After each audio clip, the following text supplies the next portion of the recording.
Həzrəti Musa əleyhissalam şeytana dedi ki, ey şeytan, hansı əməl sahiblərinin əməli səbəb olur ki, sən onları əlinə alırsan, onların ixtiyarını əlinə keçirirsən?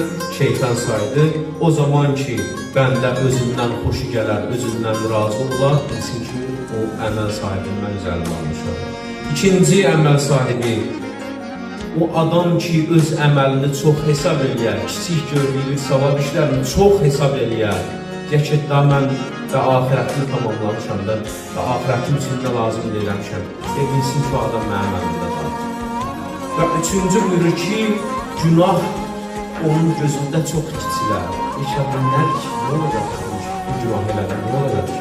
Kiçik bir şeydir də cəmaatına varır.